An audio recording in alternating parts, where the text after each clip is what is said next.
মার্কিন যুক্তরাষ্ট্র বুঝতে পারছে যে বিমান হামলা করে ইরানকে পরাজিত করা যাবে না। সেই কারণে তারা এখন স্থল বাহিনী মোতায়েন করা এবং স্থল বাহিনী দিয়ে অভিযান চালানোর চিন্তা ভাবনা করছে। সেই কারণে মার্কিন প্রতিরক্ষা মন্ত্রী এক সংবাদ সম্মেলনে বলছেন যে ইরানে স্থল বাহিনী মোতায়েনের সম্ভাবনা রয়েছে। তিনি এই সম্ভাবনা নাকচ করেননি। যুক্তরাষ্ট্রের ইরান অভিযান অন্তহীন কোনো যুদ্ধ নয়। তিনি বলছেন যে এটা অন্তহীন কোনো যুদ্ধ হবে না। ইরাকের মতন লম্বা সময় ধরে বা আফগানিস্তানের মতন লম্বা সময় ধরে যুদ্ধ করবে না, খুব শর্ট টাইমে লক্ষ্য অর্জন করতে চায়। কি লক্ষ্য, তার কিছু ধারণা তিনি দিয়েছেন যে ইরানে মার্কিন অভিযানের মূল লক্ষ্য হলো ইরানের ক্ষেপণাস্ত্র এবং নৌবাহিনী ধ্বংস করা। একই সঙ্গে তেহরানকে পারমাণবিক অস্ত্র অর্জন থেকে বিরত রাখা। তিনি বলেন এটা ইরাক নয়, এটি অন্তহীন কোনো বিষয় নয়। আসলে বিষয়টা তা না। বিষয়টা হচ্ছে যে ইরানকে পরাজিত করার মধ্য দিয়ে মার্কিন যুক্তরাষ্ট্র ইসরায়েলকে বিজয়ী করতে চায়। ইসরায়েল যদি বিজয়ী হয় এই যুদ্ধে, আমেরিকার এই যুদ্ধে ইসরায়েল যদি বিজয়ী হয়, কারণ যৌথ ভাবে তারা হামলা করছে, তাহলে বিজয়টা স্বাদ অনুভব করবে ইসরায়েল। ইসরায়েল তখন সৌদি আরব সহ সমস্ত আরব দেশগুলোর উপর প্রভুত্ব কায়েম করতে পারবে এবং আমেরিকা যা বলবে, আমেরিকার কথা অনুযায়ী ইসরায়েল রাজত্ব চালাবে। অর্থাৎ পুরো কর্তৃত্ব নেতৃত্ব চলে যাবে কার কাছে? ইসরায়েলের কাছে। আসল লক্ষ্য সেটা। কারণ বর্তমান যে নেতৃত্ব ইরানে, তার সাথে পেরে উঠছে না।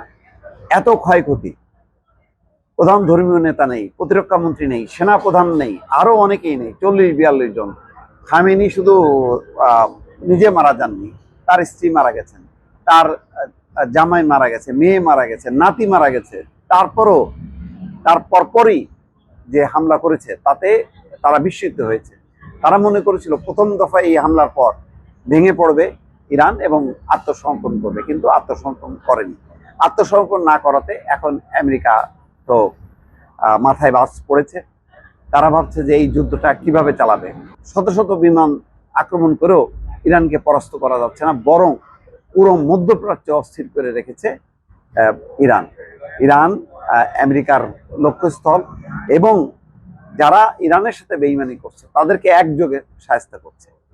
এতগুলো ফ্রন্টে লড়াইয়ের পর এখন তারা চিন্তা করছে যে স্থল ভাগ দিয়ে তারা আক্রমণ করবে, যেমন তারা ইরাকে করেছিল।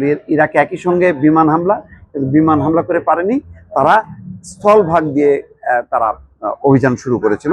সেই অভিযানে এক পর্যায়ে ইরাক পরাস্ত হয়। তবে ইরান মনে রাখা দরকার যে ইরাকের থেকে অনেক বেশি শক্তিশালী।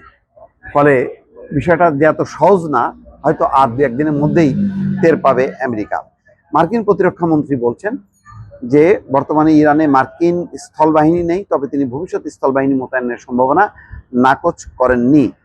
মার্কিন প্রতিরক্ষা সদর দপ্তর পেন্টাগনে এক সংবাদ সম্মেলনে মার্কিন বাহিনী এই বলছেন, মার্কিন স্বার্থ রক্ষায় ওয়াশিংটন যতটুকু প্রয়োজন ততটুকু পর্যন্ত অগ্রসর হবে। মার্কিন লক্ষ্য অর্জনে তারা কি পদক্ষেপ নিতে পারে তার শত্রুপক্ষকে জানিয়ে দেওয়াটা বুদ্ধিমানের কাজ হবে না। টেকনিক্যাল নানান রকম কথাবার্তা বলছে। মোট কথা, পেন্টাগন বা আমেরিকা, ইসরায়েল বুঝতে পারছে যে ইরানকে পরাজিত করা অতটা সহজ না।